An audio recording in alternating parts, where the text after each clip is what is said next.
Magandang araw po sa inyong lahat, lalong-lalo na po sa mga giliw nating tagapakinig. Sa araw po na ito ay mapapakinggan po natin ang kwento ng mag-amang sina Delphine at Atong. Bata pa lang si Atong ay tumutulong na siya sa paglalako ng asin ng kanyang ama na si Delphine. Magmula nang mamatay ang kanyang asawa, ay mag-isa niya nang binuhay ang kanyang anak. Isang araw ay biglang humina ang kita nila sa asin. Hanggang isang araw ay may nakapagsabi sa kanila na meron pa silang isang baryo na hindi pa napaglalakuan ng asin. Dahil sa malaki raw ang kikitain nila sa baryong yon, pinuntahan yun ng mag-ama. Dito nila makikilala ang isang kapitan na magbabawal sa kanila na maglako ng asin sa lugar na yon. Ano kaya ang lihim na matutuklasan nila sa baryong yon? Magagawa kaya nilang matalo ang pinuno ng mga aswang na asbo? Sama-sama po nating pakinggan ang buhay at pakikipagsapalaran ng mag-amang maglalako ng asin. Ngunit bago po ang lahat, mga idol, huwag po nating kalimutang mag-subscribe, mag-like, at i-hit ang notification bell sa aking mga YouTube channel na The Voice Addict at Apong Isaak para sa mas marami pang makapigil hininga na kwentong aswang at katatakutan mula sa mundo ng kapabalaghan. Umpisahan na po natin ang kwento.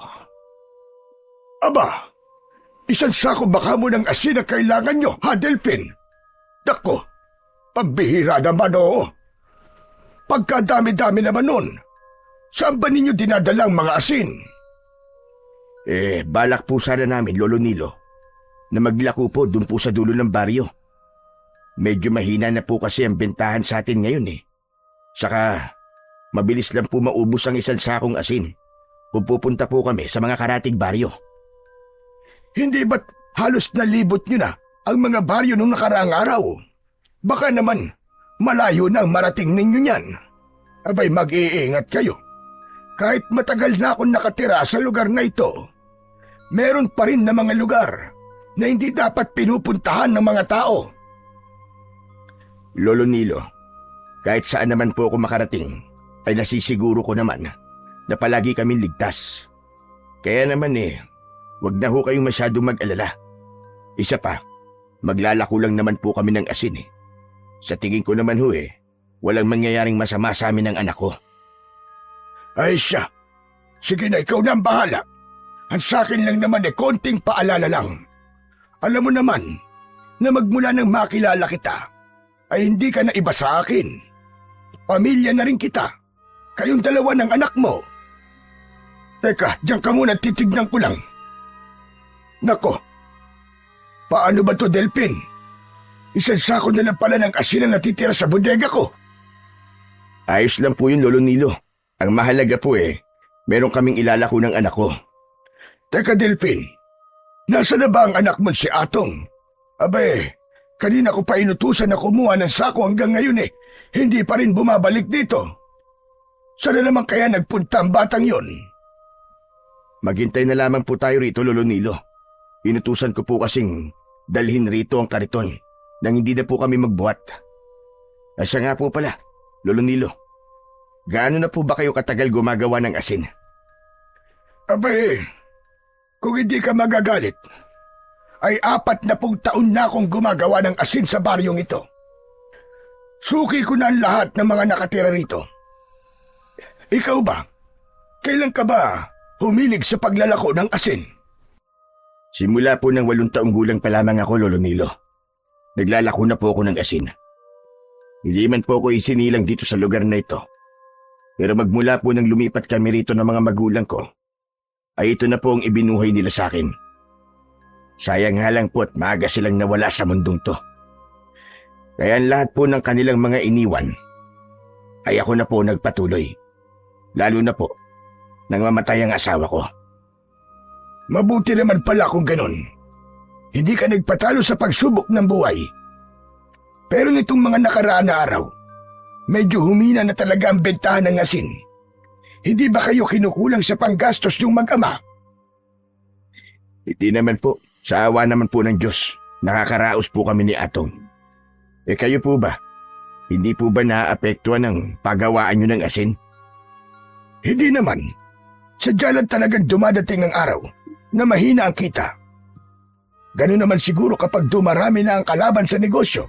Ay, teka nga pala, sandali lang Delphin. Wala pa ba si Atong? Tay! Lolo Nilo, nandito na po ako! Ay, salamat naman at dumating ka na. Bakit ba ang tagal-tagal mo, anak? Kanina ka pa namin hinihintay ni Lolo Nilo mo. Natagalan po ako kasi meron po akong tinulungan na kalapati. Naipit po siya sa kahoy kanina, kawawa naman po. Mabuti na lang po at nagawa pa rin po niya makalipad. Sa tingin ko po tagahatid po siya ng sulat. Nakita ko po kasi yon sa kanyang paa. Mabuti naman at tinulungan mo, anak. Saka, hindi mo ba binasa ang sulat? Naku, hindi po, tay. Hindi naman po para sa akin yun. Ang gusto ko lang po ay makatulong. Baka po kasi mahalagang impormasyon ang daladala po niya. Ay nako, pambihira talaga ang anak mo, Delphin. Manang-mana sa iyo. Masyadong matulungin sa mga hayop. Sa tingin ko, Atong, ang kalapating iniligtas mo kanina ay sa akin. Yun ang ginagamit ng anak ko para magpadala ng sulat sa akin. Hala, ay sige na. Kunin nyo na ang asin at baka tanghaliin pa kayo sa pagtitinda. Basta mag-iingat na lamang kayong dalawa, hane. Maraming salamat po, Lolo Nilo. Walang anuman yon, Delphin. Ang mabuti pa, ay saka mo na lang ako bayaran. Ipaubos nyo na muna yan. Sige o. Kukunin ko na po ito Lolo Nilo. Sige, kunin mo na. Agad na yumuko ang may 40 taong gulang na si Mang Delphin para buhatin ang isang sakong asin. Inilipat niya yon sa kariton na hawak naman ng kanyang anak na si Atong. Magmula nang mamatay ang kanyang asawa, ay mag-isa niya nang itinaguyod ang kanyang anak. Mahilig din siyang gumawa ng mga agimat na natutunan naman niya sa namatay niyang si Lolo Felix. Si Atong naman, na edad 10, ay matagal nang tumigil sa kanyang pag-aaral. Sakitin kasi siya nung bata pa. Kaya ang pagtulong na lamang sa kanyang ama ang naging libangan niya upang hindi siya malungkot. Pakiramdam niya kasi ay pabigat lamang siya sa kanyang ama kapag mananatili lamang siya sa bahay. Bata pa lang ay mahina na ang kanyang baga. Kaya para hindi mag-alala ang kanyang ama, ay palagi siya nitong isinasama sa paglalako. Nagpapahinga lamang sila kapag sinusumpong na naman siya ng hika.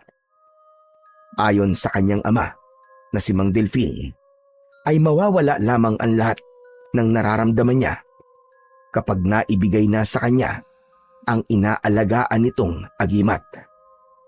Maya-maya pa, habang tinatahak nila ang daan sa mabatong kalsada, ay umalingaw-ngaw na ang sigaw ni Atong. Asin! Bili na po kayo ng asin, mga suki! Bili na po kayo! May asin na po ulit kami! 10 piso lang po ang isang takal sa baon ng nyog! Murang-mura na po! Baon ng nyog ang kinagisnan nilang kagamitan para sukatin ang ibinibenta nilang asin. Habang naglalakad, ay panay din ang sigaw ni Delphin. Ang baryo ng Bunti ay sagana sa alamang o maliliit na hipon na ginagamitan nila ng maraming asin. Kaya nakapagtataka na sa mga oras na yon ay hindi na bumibili ang mga tao ng asin sa kanila. Nang mainip si Atong sa paglalakad, ay hindi niya maiwasan ang hindi kausapin ang kanyang ama. Tay, di po ba ang asin po ay gawa sa tubig dagat? Baka kaya po walang bumibili po sa atin ng asin ay dahil madalas na po na may natatagpuan na patay na tao sa dagat. Siguro nga'y dahil doon, anak. Hindi ko alam kung bakit, na marami nang natatagpuan na bangkay sa dagat na malapit sa pagawaan ng asin ni Lolo Nilo. Nakapagtataka kasi na sunod-sunod ang mga namamatay na lalaki sa baryo natin. Tay, bakit po kaya marami na po ang pinapatay na tao sa lugar natin? Hindi na po ba sila natatakot sa parusa ng Panginoon Diyos? Tama ka. Hindi na siguro sila natatakot sa Panginoon Diyos, anak. Wala na silang konsensya. Ang inaalala ko lang naman, halos lahat ng mga natatagpuan na bangkay sa dagat ay puro mga tindero ng asin. Kaya nag-aalala na rin ako sa kaligtasan natin dalawa. Ano kayang meron sa kanila?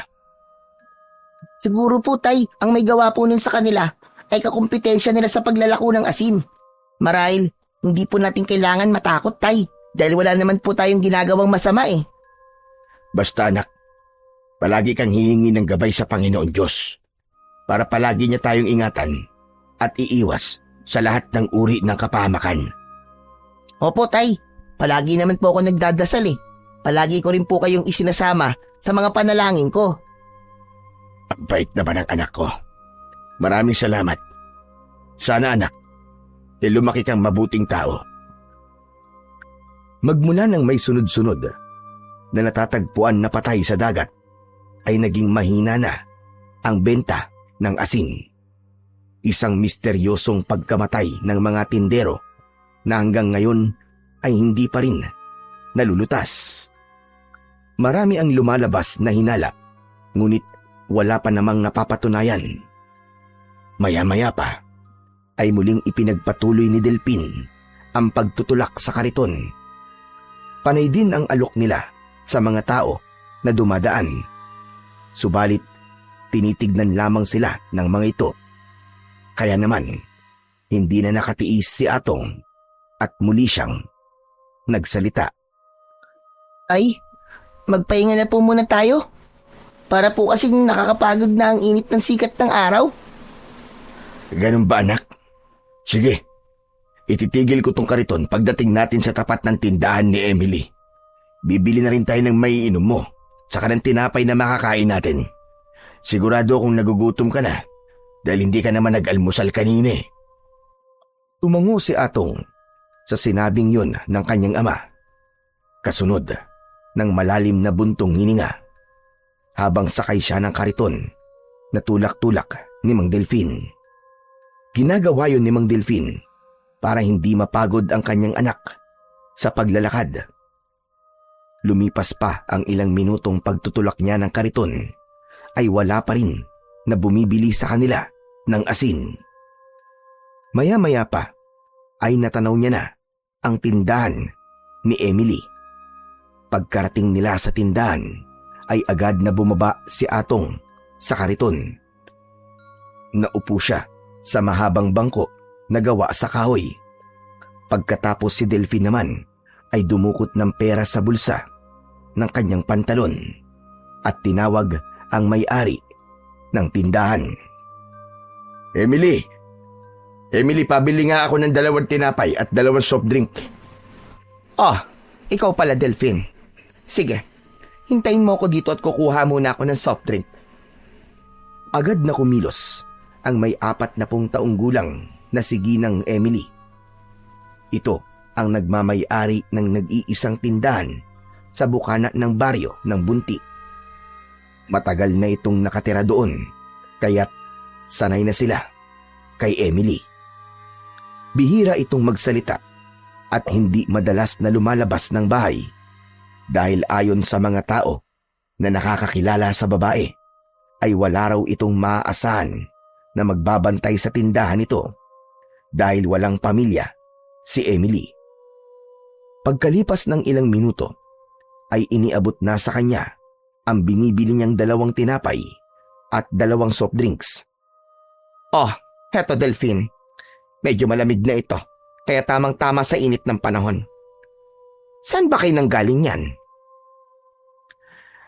Nakalampas na kami kanina sa 2 baryo. Saglit lang kami nagpahinga ng anak ko. O anak, halika rito. Kunin mo na tong tinapay at soft drinks mo. Tumayo si Atong para tanggapin ang ibinibigay sa kanya ng kanyang ama. Pagkatapos ay naupo na rin si Delphine sa bangko sa tabi ni Atong, habang si Emily naman ay nakaupo rin sa loob ng tindahan nito. Pinagmamasdan nito ang mag-ama sa katitingin sa kariton nila. Mukhang hindi pa kayo nakakaubos ng asin ha. Teka, saan niyo ba balak na pumunta? Hindi ko pa nga alam, Emily. Bahala na. Kung hindi man maubos, ay uuwi na rin kami kagad. Mahirap na. Baka maabutin pa kami ng karpyo sa daan. Abay, tama lang. Lalo pat kasama mo ang anak mong si Atong. Menor de edad pa naman yan. Kung hindi naman sana sa mga lalaking pinapatay dito sa baryo natin wala naman sanang karpyo. Tama ka dyan, Emily. 6:00 pa lang ng gabi. Nasa loob na ng bahay ang mga tao. Hindi na tuloy nagagawa ng mga bata ang masasayang paglalaro sa labas ng bahay kapag maliwanag ang sikat ng buwan. Hay nako, sinabi mo pa. Masyado ng tahimik ang baryong ito. Kaya kung minsan, parang nakakalungkot na rin na tumira rito. Habang nakikinig si Atong sa pag-uusap ni Mang Delphine at Emily, kinalabit niya ang kanyang ama at iniabot ang bote ng soft drinks para ibigay yun sa babae. Nang matapos sila sa pagkain, ay nagpaalam na rin si Mang Delphine kay Emily. Tumayo siya at nilapitan ang naghihintay nilang kariton. Akma na sanang itutulak niya ang kariton nang maramdaman niya ang kamay ni Atong sa laylayan ng kanyang damit. Tay, wag na po kaya tayo muna magtinda. Halos nalibot na po kasi natin ang baryo pero wala naman pong bumibili sa atin ng asin Umuwi na lang kaya muna tayo sa bahay, tay. Magpahinga na lang po muna tayo.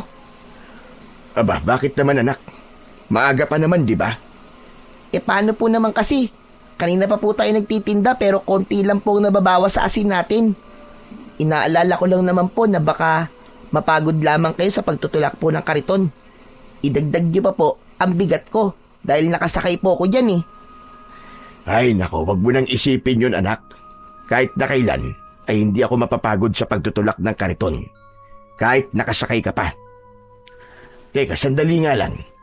Sa tono ng pananalita mo alam ko na kung saan na naman pupunta ang usapan natin na to Hindi ka sa pabigat anak ha. Tandaan mo yan. Anak kita Lahat ay gagawin ko para sa'yo dahil mahal kita. Habang nag-uusap ang mag-ama, ay biglang sumingit sa usapan ang may-ari ng tindahan na si Emily. Delphine, lahat na ba ng karatig baryo ay napuntahan nyo na? Sa tingin ko kasi meron pa kayong isang baryo na hindi pa napupuntahan. Subukan nyo kaya roon. Magbaka sakali kayo na baka maraming bumili sa inyo roon ng asin. Ang balita ko pa naman naroroon daw ang malawak na pagawaan ng isdang tuyo at itlog na maalat. Siyak na kailangan nila ng asin doon. Aba, oo nga no Emily. Tamang-tama ang lugar na yun para sa asin. Paano ba ang pagpunta ron? Sundan nyo lang ang kalsadang ito. Hanggang pagsapit nyo sa dulo, sa putol na kalsada na meron tulay na gawa sa tabla. Pagkatapos kumanang kayo ron, makikita nyo ang maliit na baryong sinasabi ko. Tiyak na mauubos ang tindan yung asin doon. Panigurado. Nako, maraming salamat sa impormasyon mo, Emily ha. Hay nako, wala yon. Sige na, lumakad na kayo. Para bago maghapunan makabalik na kayo rito. 1 oras lang naman na nilalakad ang pagpunta ron. Kaya aabot pa kayo hanggang hapon. Huwag kayo mag-alala. At kung gagabihin naman kayo, ay sasabihan ko si Kapitan na hintayin kayo at huwag na munang isara ang tarangkahan ng baryo natin. Isinasara ang tarangkahan ng baryo kapag sumasapit ang karpyo sa kanilang lugar. Kaya kailangan nilang makabalik bago sumapit ang 6:00 ng gabi. Sige Emily, kailangan na naming umalis ng anak ko. Binalingan ni Delphine ang kanyang anak na nakatayo sa kanyang tabi. Sige anak, sumakay ka na sa kariton. Aalis na tayo para makauwi rin tayo kagad. Tay, sigurado po ba kayo? Sa tingin niyo po ba may bibenta natin ng asin sa baryong yon? Oo naman anak, tiwala lang. Hindi ba narinig ang sinabi ni Emily? Kaya tara na, umalis na tayo. Hinawakan ni Delphine ang kanyang anak sa balikat, saka ito sumampa sa kariton at ipinagpatuloy na niya ang pagtutulak. Sinunod niya ang sinabi ni Emily. Pagkalipas ng 1 oras na paglalakad, sa wakas ay narating nila ang putol na kalsada na merong tulay na gawa sa kahoy. Tumigil sila sa paglalakad at pinagmasdan ang daan. Tay, tutuloy pa rin po ba tayo? Oo anak, ngayon lang ako nakarating sa lugar na ito. Pero sa tingin ko naman, ay may magandang mangyayari sa pagpunta natin dito. Sige na, kumapit ka na muna at medyo pataas na ng konti ang daan natin. Buong lakas na itinulak ni Delphine ang kariton habang nakaupo si Atong sa unahan. Maya-maya pa ay nakatawid na sila sa tulay. Tumambad sa kanilang paningin ang makipot na daan na merong mataas na puno sa gilid. Malamig ang simoy ng hangin at konti lang ang liwanag na pumapasok sa loob ng kakawyan. Tanging ang maririnig lang ay ang tunog ng gulong ng kanilang kariton. Habang tinatahak nila ang daan, ay nakikiramdam lang ang mag-ama sa kanilang paligid. Tumagal pa ang paglalakad ni Delphine ng halos kalahating oras bago lumitaw sa kanilang harapan ang luma at sirang arko ng baryo. Sa pagkakataong yun, ay tuluyan ng nag-alala ang mag-ama. Tay, sigurado po ba kayo na tutuloy pa rin tayo sa lugar na to? Para kasing masyado pong liblib at tahimik ang baryong to. Nakakatakot po, Tay. Anak, bakit ka naman matatakot? Hindi mo pa nga nakikita ang itsura ng baryong pupuntahan natin eh. Alam mo ba na pabor sa atin to? Dahil natitiyak ko na marami ang bibili ng asin sa atin. Tsaka, huwag kang mag-alala. May dala naman akong agimat eh. Kahit papano, may proteksyon tayo sa mga elementong nakatira sa paligid.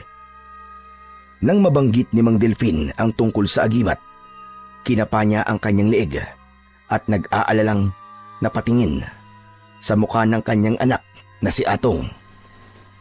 Anak, ang agimat ko nasaan na? Saglit na nag-isip si Atong dahil hindi niya maalala kung saan ba niya nakita ang kwintas ng kanyang ama. Tay, parang nakita ko po ang agimat nyo sa ibabaw ng lamesa kanina. Akala ko po nakuha nyo yun eh. Anak na nga. Bakit hindi mo sa akin pinaalala, anak? Nakalimutan ko tuloy isuot. Tay, ngayon ko lang naman din kasi naalala eh. Nang magtanong po kayo. Pasensya na po, Tay. Nawala rin po kasi sa isip ko eh. Anak ng teteng, oo. Paano na to ngayon? Yung pa naman ang inaasahan ko mabisang proteksyon laban sa mga masasamang elemento na nakatira sa mga ganitong klaseng lugar. Hindi pa naman natin mababalikan yun dahil masyado na malayo ang lugar na to sa bahay natin. Pwede naman po tayong magtinda ng asintay kahit hindi niyo po dala ang agimat. Pero kapag suot ko ang agimat ko, anak, saka lang din mapapanatag ang loob ko.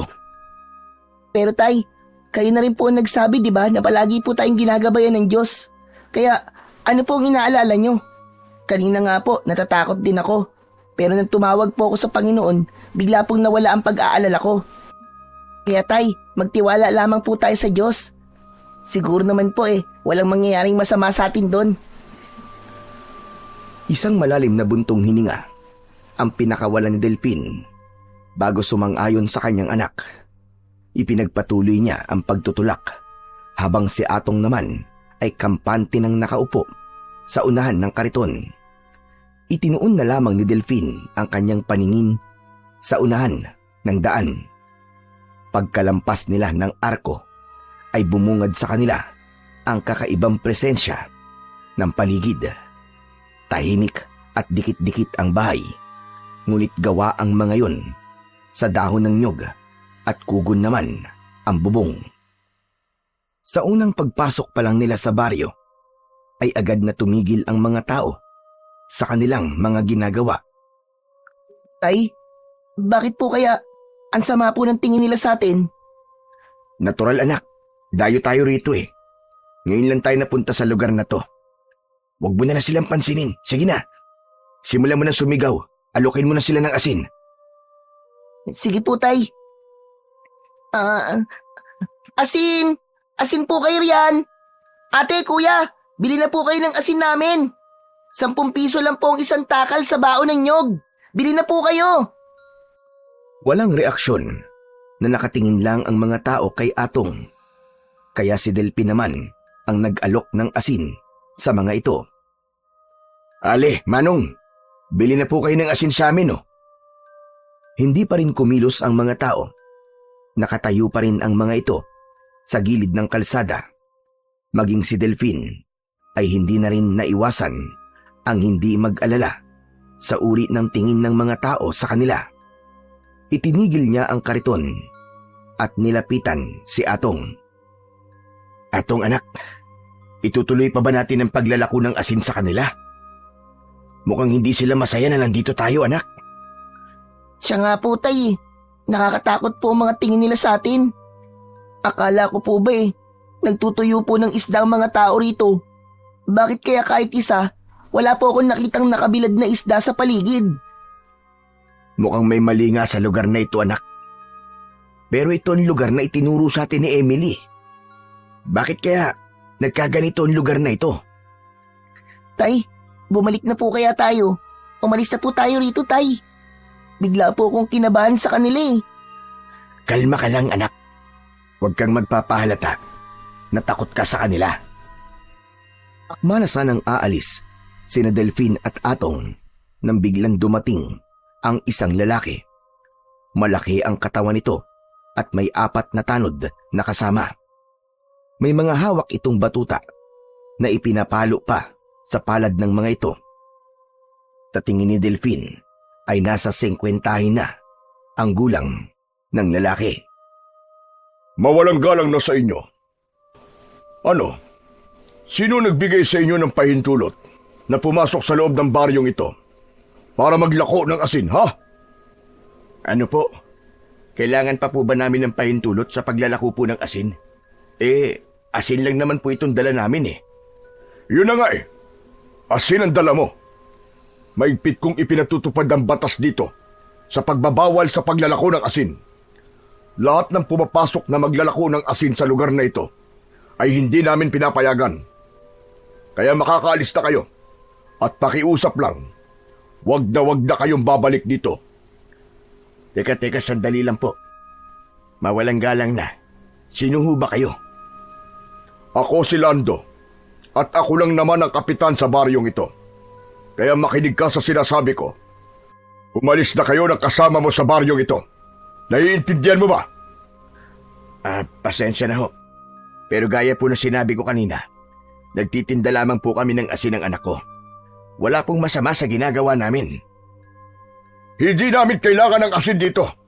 Alam mo ba, na bawal dito ang asin. Umalis ka na. Dalhin nyo na ang kariton nyo. Baka magnanakaw lamang kayo na nagpapanggap na tindero ng asin. Teka, sandali lang naman po. Huwag nyo naman po kaming paratangan na magnanakaw. Isa pa, hindi nyo po ba nakikita? Nakasama ko ang aking anak. Huwag naman po sana kayo magsasalita ng ganyan sa amin. Tama na ang pagpapaliwanag. Umalis na kayo rito. Bago ko pa kayo ipakaladkad sa mga tanod ko palabas. Sige na, alis na. Umalis na kayo ng anak mo. At wag na kayong babalik sa baryong ito. Nagkakaintindihan ba tayo? Bago kumilos, ay sinulyapan muna ni Delphine ang mga tao na tahimik pa rin na nakatingin sa kanila. Inaalala lamang niya si Atong na bakas na ang takot sa mukha nito. Lumapit siya sa hawakan ng kariton at itinulak yun papalayo sa kinaroroonan ng mga ito.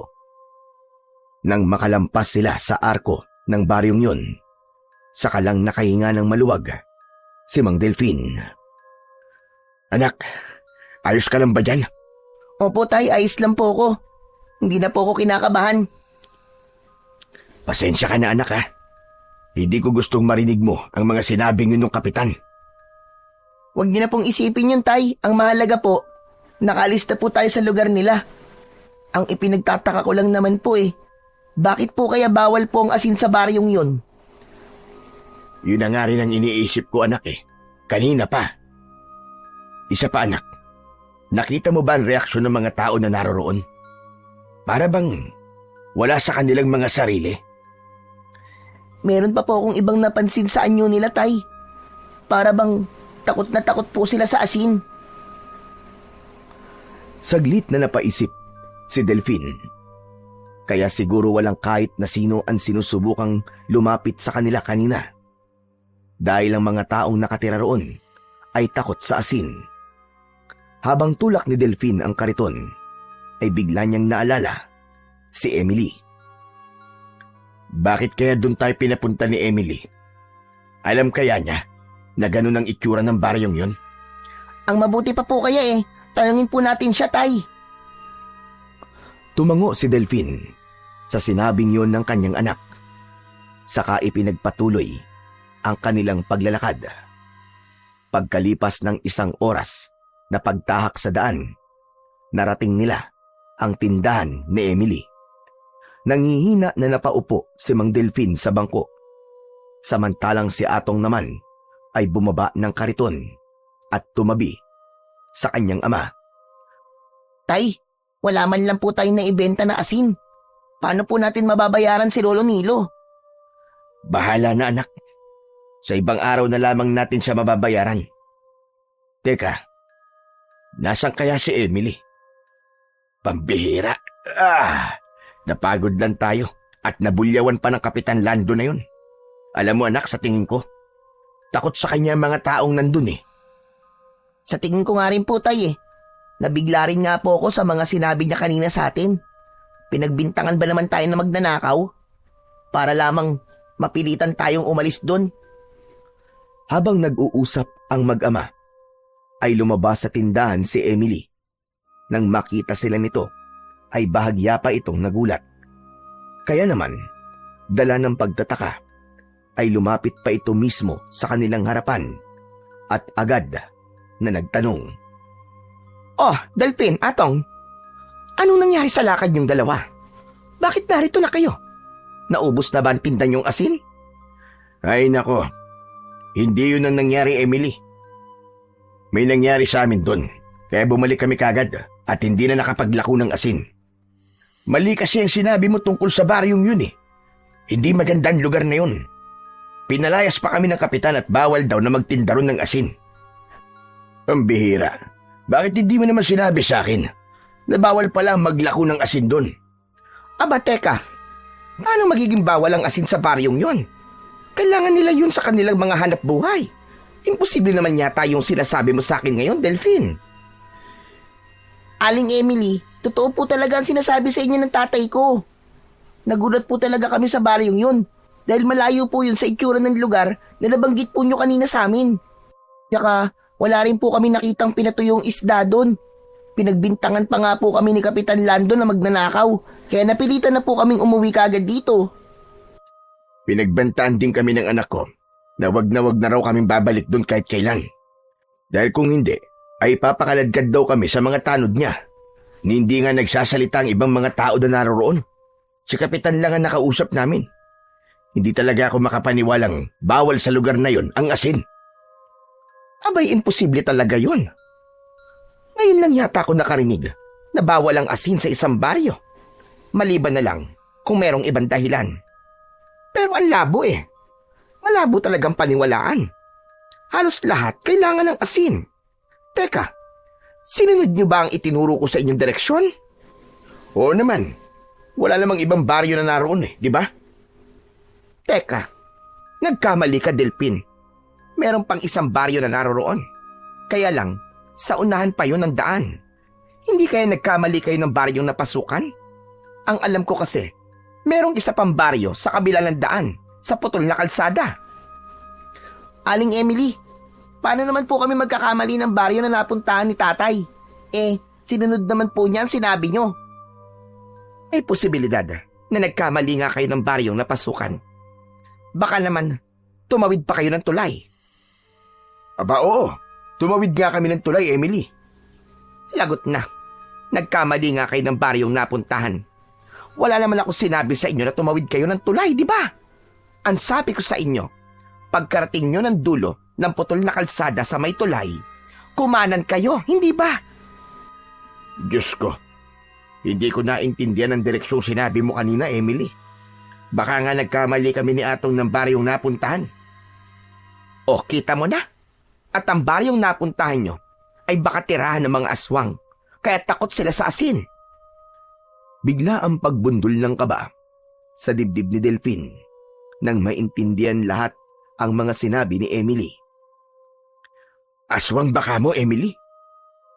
Teka. Pero imposible naman yata yun. Matagal nang walang aswang sa lugar na ito. Paano kung tama ang sinabi ko, Delphine? Paano nyo ipapaliwanag ang tungkol sa asin?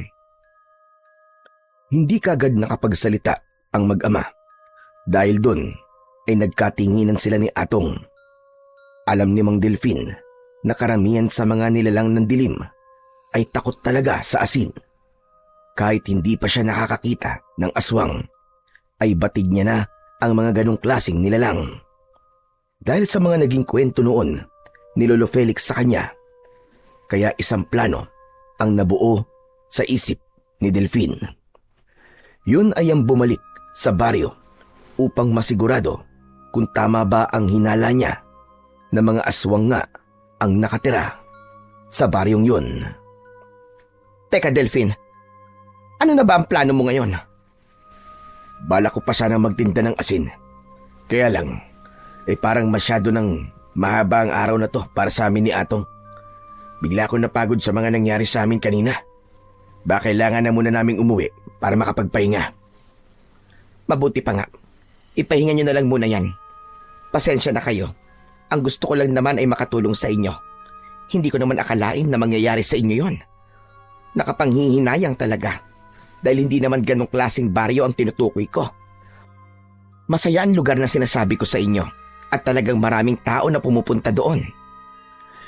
Hayaan mo na yun, Emily. Ang mahalaga ay ayos na kami ng anak ko. Maraming salamat pa rin sa'yo. Alam ko naman na nagmamalasakit ka lang sa amin ng anak ko. Tay, uwi na po tayo. Nagugutom na rin po ako eh. Sige na, Delphine. Umuwi na kayo. Pagkatapos magpaalam ni Delphine kay Emily, ay umalis na rin ang mag-ama sa tapat ng tindahan. Habang tulak ni Delphine ang kanilang kariton, ay bigla siyang tinanong ng anak niyang si Atong. Tay, sa palagay niyo po ba, aswang po ang mga nakatira sa baryong yon? Oo, anak. Ngunit kailangan muna nating makasigurado. Ano pong ibig niyong sabihin, Tay? Babalik tayo ron, anak. Kailangan ko lang maisagawa ang pagbibigay sa iyo ng agimat para ligtas ka sa lahat ng oras. Malaki rin ang maitutulong ng agimat sa kalusugan mo. Ano po bang klaseng agimat yun, Tay? Katulad po ba ng suot niyong kwintas? Hindi, anak. Ang agimat na ginawa ko para sa iyo ay kakaiba sa lahat. Kaya nga, matagal kong inalagaan sa usok ng kalan. Pero, mga seers naman po ang nakita kong nakasabit sa bubong sa tapat ng kalan natin eh. Yun po ba yung agimat na tinutukoy niyo, Tay? Wala naman pong kakaiba ron ah. Anak, ang mga kabayong dagat na nakalawit sa bubong natin, yun ang agimat na may kakayahang pangalagaan ka laban sa mga aswang. Maniwala ka, anak, kakaiba yun. Talaga po? Kaya po ba nanguhuli kayo ng mga kabayong dagat ay para po ibigay sa akin bilang agimat?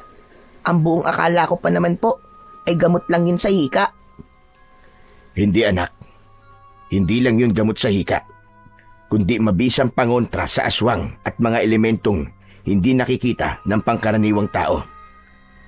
Maganda yung gawing agimat. At alam mo ba, anak, mabisa rin yung pangontra sa lason na nanggagaling sa kuko at kagat ng mga aswang.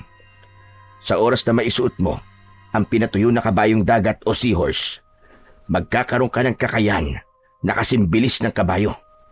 Magtataglay ka ng kapangyarihan na parang sa asido. At higit sa lahat, gagaling ka na sa sakit mo.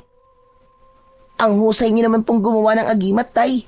Parang hindi na po ako makapaghintay na maibigay niyo po yun sa akin. Para sa'yo talaga yun, anak. Sige na, kumapit ka na mabuti at bibilisan ko ang pagtutulak ng kariton. Gutom na rin kasi ako eh. Malalaki ang hakbang ng paa na itinulak ni Delphine ang kariton. Si Atong naman ay hindi mawala ang matamis na ngiti sa labi nito. Pagkalipas ng ilang minutong pagtutulak ng kariton, sa wakas ay narating na nila ang kanilang bahay na nakatirik sa gitna ng palayan na malapit naman sa dagat na pagawaan ng asin ni Lolo Nilo. Pumasok sila sa loob ng bahay at tumambad nga sa kanilang paningin ang kwintas na naipatong ni Mang Delphine sa ibabaw ng kanilang lamesa. Kinuha niya yon at nanghihinayang na napatingin sa kanyang anak na naupo naman sa harap ng lamesa. Sayang talaga. Kung nadala ko lang to kanina, marahil nalaman na kagad natin kung aswang ba mga taong yun o hindi, anak. Paano po ba malalaman, Tay, kung aswang po ang kaharap nyo? Kapag uminit ang palawit ng agimat. Saan po ba gawa ang agimat nyo, Tay? Bakit po parang iba yan sa mga agimat na ginawa nyo? Talagang kakaiba rin ito, anak. Dahil ito ang bertud ng pinatigas na asin hanggang sa maging bato. Paano naman po, Tay, kung mabasa po yan ng ulan? Hindi po ba matutunaw yan? Nako, hindi, anak. Matagal kong inalayan ng orasyon ng bertud na ito. Kaya naging matibay na to at may laban na sa tubig. Tay, hindi pa po ba tayo kakain? Ay, oo nga pala, anak, munti ko na makalimutan, ha. O sige, diyan ka lang, ha. At iinitin ko muna tong kanin. Pinagmasdan ni Atong ang kanyang ama na abala sa pagpapadikit ng apoy sa kalan. Pagkatapos magluto ni Delphine, ay agad siyang naghanda ng pagkain. Habang kumakain, ay muli naman na naungkat ni Atong ang tungkol sa agimat. Tay, kailan niyo po ba ibibigay po sa akin ang agimat? Mamaya, anak, pagsapit ng hating gabi. Sige na, kumain ka na kumain dyan para lumakas ang katawan mo. Opo, Tay. Itinuon na lamang ni Atong ang kanyang atensyon sa pagkain, habang si Delphine naman ay nag-aalalang napatingin sa kanyang anak. Isang malalim na buntong hininga ang pinakawalan ni Delphine bago tinapos ang pagkain. Pagsapit ng hating gabi ay sinimula ni Delphine ang pagbibigay ng agimat sa kanyang anak. Inihanda niya ang bao na walang butas at ang bunot ng nyog sa 3 pirasong tingting. Pagkatapos maihanda ang mga kakailanganin niya, naglatag siya ng sako sa ilalim ng nag-iisang puno sa kanilang bakuran. Kinuha niya rin ang 1 pirasong kabayong dagat. Ginawa niya yung kwintas, saka humarap sa kanyang anak na nakaupo sa gitna ng sako. Anak, habang isinasagawa ko ang pagbibigay ng agimat sa'yo, panatilihin mo lang, anak, na nakapikit ka at wag na wag kang magmumulat ng mga mata mo hanggat wala akong sinasabi. Naiintindihan mo ba, ha? Opo, Tay. Nakahanda na rin po ako. Ginawa nga ni Atong ang utos ng kanyang ama. Marahan siyang pumikit habang naaamoy niya ang usok na nanggagaling sa bao na may baga. Pagkatapos naramdaman din niya ang paglapat ng kwintas sa kanyang leeg. Nang mga sandaling yon, pakiramdam niya ay merong hangin na umiikot sa kanyang kinatatayuan at ang sako na kanyang kinauupuan ay para namang lumulutang sa hangin. Tapos na ako sa pagsasagawa ng ritual, anak. Ngunit panatilihin mo pa rin na nakapikit. Akin ang palad mo at itatapat ko sa usok. Kinuha ni Delphine ang palad ni Atong at itinapat yon sa bao na merong konting usok. Nang mga sandaling yon, hindi alam ni Atong na merong malakas na liwanag na umaaligid sa kanilang kinaroroonan. Habang ang kulay abo na usok na hugis kabayong dagat naman ay nakalutang sa ere at lahat ay sumasanib sa katawan ni Atong. Kaya ang pakiramdam naman ng bata ay biglang lumakas ang kanyang katawan. Nawala ang hingal at naglaho ang nararamdaman niyang sakit sa dibdib. Anak, daan-daan mo nang imulat ang iyong mga mata. Sinunod ni Atong ang sinabi ng kanyang ama. Pagmulat niya ay tumambad sa kanyang paningin ang malakas na liwanag na bumabalot sa kanyang buong katawan. Pinagmasdan niya rin ang suot na kwintas. Naging bato na yon na ang hugis ay kabayong dagat. Tay, paano po naging bato ang seahorse na to? Dahil nagkabisa na ang agimat mo, anak. Magagamit mo na yan laban sa mga nilalang na nagtatago sa dilim. Kaya lang, sa bawat agimat ay mayroon ding kahinaan. Merong mga aswang anak na kaya nilang protekta ng kanilang sarili laban sa agimat ng mga kalaban nila. Halimbawa na lang ay ang pagtago nila sa kanilang pagkatao. Pero kahit na po, tay, magagamit pa rin naman po natin ang agimat para proteksyonan po ang buhay natin. Oo naman, anak. Lalo ng agimat na ibinigay ko sa'yo. Magkakaroon ka ng kakayahan na bumilis ang kilos na parang sa isang kidlat. Ngunit ang mas mahalaga sa akin ngayon ay ang nawala ng sakit mo. Sa una ka lang dyan maninibago, pero hindi magtatagal, masasanay ka rin. Opo, tay. Naramdaman ko po kanina ang pagpasok po ng malakas na enerhiya sa katawan ko. Ay, siya nga po pala, tay. Bakit po ba binigyan niyo po ako ng agimat? Dahil balak kong bumalik sa baryong yun, anak. Aalamin natin kung aswang nga ba ang mga taong nakatira doon. Ha? Bakit po natin gagawin yun, tay? Dahil nararamdaman ko na ang mga taong yun ay may kaugnayan sa mga namatay na tindero ng asin sa baryo natin. Yung mga biktima na tinatapo nila sa dagat. Alam ko na ngayon na hindi lang yung isang simpleng pagpatay. Isa pa, meron pa akong mas malalim na dahilan. Hindi sana kita isasama dahil nag-aalala ko sa kaligtasan mo eh. Kaya lang, hindi ko rin naman kayang iwanan ka rito mag-isa. Hindi rin naman po ako papayag, tay, na maiwan po dito na mag-isa eh. Kung mamatay po kayo sa pagpunta ron, gusto ko po, nakasama niyo na rin po ako mamamatay. Anak naman oo. Bakit ba yan ang lumalabas sa bibig mo? Ang kamatayan ay hindi maiiwasan. Basta palagi lang tayong tatawag sa Panginoon.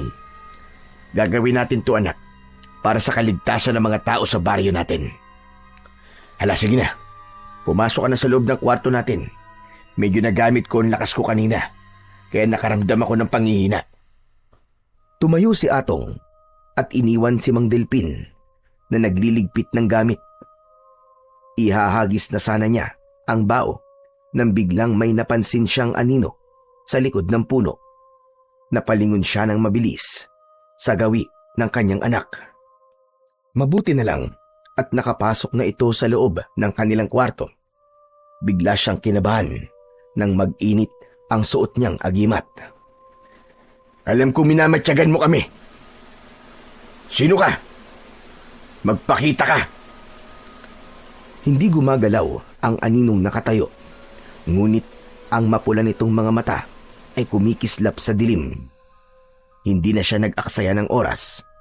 Agad siyang lumapit dito na mabilis pa sa pagpitik ng orasan. Ngunit parang hangin ang nilalang at nawala na kagad ito bago pa man niya ito mahawakan. Inilinga niya ang kanyang paningin sa paligid pero biglang lumitaw sa kanyang harapan ang nilalang at mabilis na lumapat sa kanyang sikmura ang malakas nitong suntok. Napaatras siya ng pasadsad. Pagkatapos ay muling naglaho sa harapan niya ang nilalang. Diyos ko, gabayan niyo po ko. Kakaiba nilalang na umaatake sa akin ngayon. Hindi maaari ito. Pambihira ang kanyang bilis at lakas. Kailangan kong magsagawa ng orasyon para makita ko ang mga galaw niya. Habang bumubulong ng orasyon, si Mang Delpin ay alerto naman siya sa galaw sa paligid. Saktong pagtaas ng kanyang kamay ay nahawakan na niya sa leeg ang kalilitaw pa lamang na nilalang sa kanyang harapan. 2 suntok kagad ang tumama sa mukha nito. Sa bilis ng pangyayari ay hindi niya masyadong naaninaw ang mukha ng kalaban dahil naglaho na kagad ito sa kanyang harapan. Ibinaba ni Delphine ang kanyang kamay at pinakiramdaman ang paligid. Naglaho ang presensyang nararamdaman niya at nawala ang pag-iinit ng kanyang agimat. Palatandaan yon na wala na ang aswang sa paligid. Biglang naisip ni Mang Delphine ang kanyang anak na si Atong, kaya nagmamadali siyang pumasok sa loob ng kanilang bahay. Nadatnan niya itong nagkakabit ng kulambo sa loob ng kanilang silid. Mabuti na lang at hindi narinig ni Atong ang nangyaring labanan kanina. Nanghihina na napaupo sa gilid ng katre si Delphine at biglang nag-alala sa kaligtasan nilang mag-ama. Tay, bakit po parang ang lalim po yata ng iniisip nyo? Wala to, anak. Napagod lang si tatay. Sige na, matulog ka na. Maaga pa tayo bukas. Opo, Tay. Hinaplos ni Delphine ang ulo ng kanyang anak. Saka ito nahiga paharap sa kanya. Nang matulog si Atong, ay hindi na dinalaw ng antok si Delphine. Hindi mawala sa isip niya ang nilalang na umatake sa kanya kanina. Alam na ng kalaban ang kapangyarihan nila at kung saan sila nakatira. Hinala niya ay baka nasundan sila ng isang aswang mula sa baryong napuntahan nila kanina. Kinabukasan ay maagang bumangon si Delphine dahil hindi na naman siya natulog. Inihanda niya ang pagkain nilang mag-ama. Pagkatapos ay inayos niya ang kariton at ang asin naman ay inilipat niya sa timbang may takip. Upang magawa ang plano niya sa oras na bumalik sila sa baryo na yon. Bahagya pa siyang nagulat nang magsalita ang kanyang anak sa kanyang likuran. Tay, tutuloy po ba talaga tayo sa baryong yon? Oo, anak. Kaya maghanda ka na. Isipin mo na lang na gagawin natin to para sa kaligtasan ng mga tao. Siya nga po pala, Tay. Kinain ko na po ang pagkain na inihanda niyo po kanina. Kayo po ba ay nagkape man lang, Tay? Kumain na ako, anak. Kaya hindi na ako nagkape. Sige na, maligo ka na at aalis na tayo. Wag na wag mong huhubarin ang kwintas mo, ha? At baka makalimutan mo rin yan, kagaya na nangyari sa akin kahapon. Opo, Tay. Nahabol na lamang ni Delphine ng tingin ang kanyang anak. Habang papasok ito sa kanilang kubo, saktong natapos na ang anak sa paliligo, ay tapos na rin niyang ihanda ang kanilang mga dadalhin. Maya-maya pa ay pumikit siya at binigyan niya ng basbas na orasyon ang kariton at ang asin. Maya-maya pa ay lumapit na rin sa kanya ang kanyang anak. Kagaya ng nakasanayan ni Atong, naupo siya sa unahan habang tulak naman ng kanyang ama ang kariton. Hindi na sila dumaan sa tindahan ni Manang Emily. Ipinagpatuloy ni Delphine ang paglalakad. Pagkalipas ng 1.5 oras na pagtutulak ng kariton, ay narating na ulit nila ang naturang baryo. Sa pagkakataon na yun, ay tahimik ang lugar. Walang tao na makikita sa labas, kaya nagtataka si Delphine. Anak, anong nangyari? Bakit kaya walang tao rito? Inilinga ng mag-ama ang kanilang paningin sa paligid. Ngunit wala talaga silang makitang tao na naglalakad sa gilid ng kalsada. Kaya sinubukan ni Atong na sumigaw at mag-alok ng asin. Asin, mga suki! Bili na po kayo ng asin! Anak, sandali lang. Ayun, nasa malaking purok sila. May pagpupulong na nagaganap sa kanilang baryo. Baka tayo po ang pinag-uusapan nila, Tay. Maaring ganun na nga, anak. Kaya maging alerto ka sa paligid mo. Dahil naman Sa malakas na pagsigaw ni Atong kanina, ay tuluyan ng nakuha ng mag-ama ang atensyon ng mga tao na nasa purok o bahay pulungan. Natigilan sina Atong at Mang Delpin nang biglang uminit ang kanilang suot na agimat. Tumigil sila sa paglalakad at pinakiramdaman ang mga tao na dahan-dahan na lumalapit sa kanilang kinaroroonan. Ngunit biglang lumitaw si Kapitan Lando. Bigla na lamang nitong pinalo sa tiyan si Delpin nang hawak nito na batuta. Hindi masyadong ininda ni Mang Delpin ang palo na yon dahil sa proteksyon ng kanyang agimat. Ngunit sinalubong siya ng tingin na nanlilisik na mga mata ni Kapitan Lando. Hindi ba't kayo yung unang tindero ng asin na pumasok sa baryong ito? Kami nga, Kapitan. Bakit? Ayaw mo bang malaman namin na ang lahat ng mga taong nakatira dito ay mga aswang? Abat, ang tigas ng ulo mo. Hindi ba't sinabi ko sa'yo na wag na kayong babalik dito? Isa pa, hindi kami mga aswang. Walang aswang dito. Ayaw lang namin ng asin dahil umiiwas sa mga tao rito na magkasakit sa bato.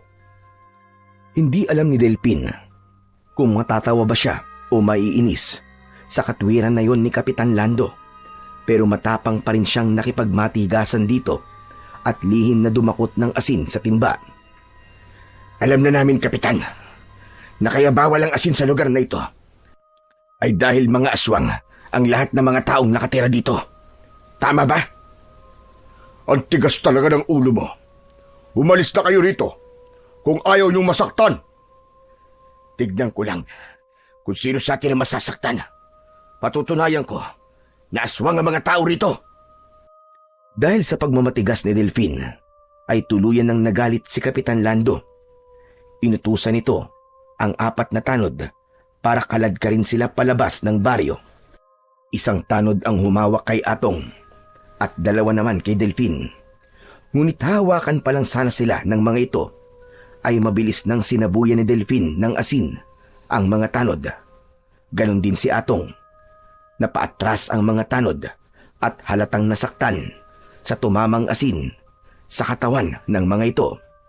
Anak, gawin na natin ang plano! Umagitna sa loob ng kariton si Atong at dinakot ang mga asin, saka isinaboy sa mga tao na naroroon. Lahat ng tamaan ng asin ay napapasigaw dahil sa sakit. Ang iba naman ay nasugatan sa balat na parabang pinaso ng apoy. Hindi pala mga aswang, ha? Anong masasabi mo ngayon, Kapitan Lando? Isang pagkakamali ang ginawa mo. Hindi mo dapat ginambala ang mga tao rito.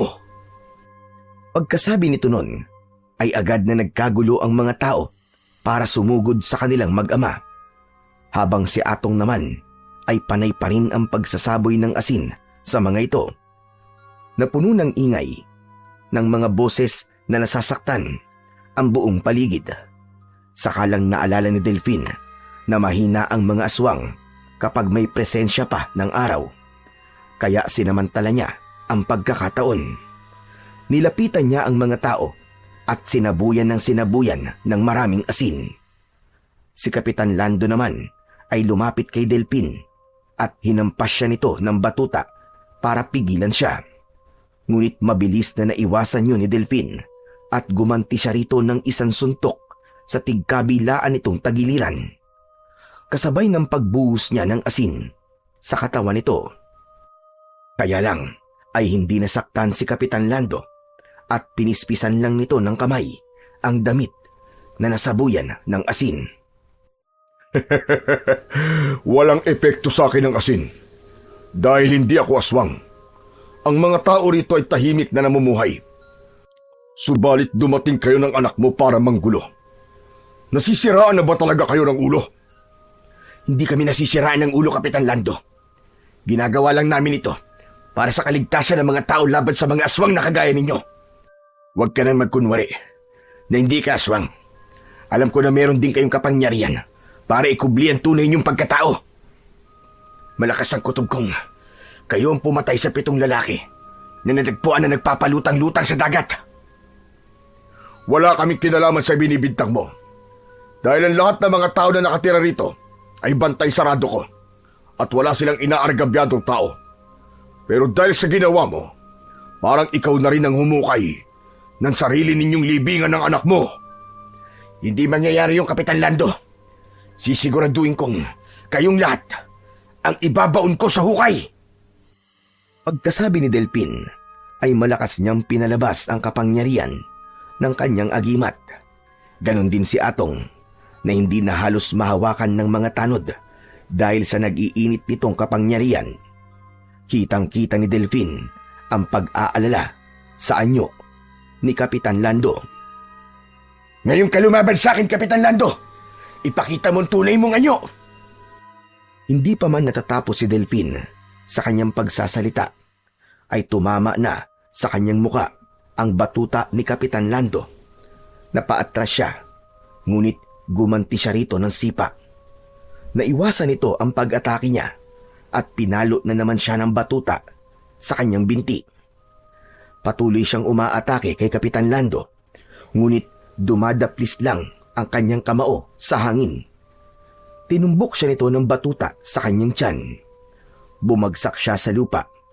Nakita naman ni Atong na nalalagay na sa panganib ang kanyang ama.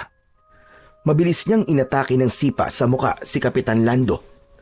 Tumalsik ito ng 3 dipa at pasadsad na bumagsak sa lupa. Ang mga tao na naroroon ay agad nang sumugod sa kanila ng sabay-sabay.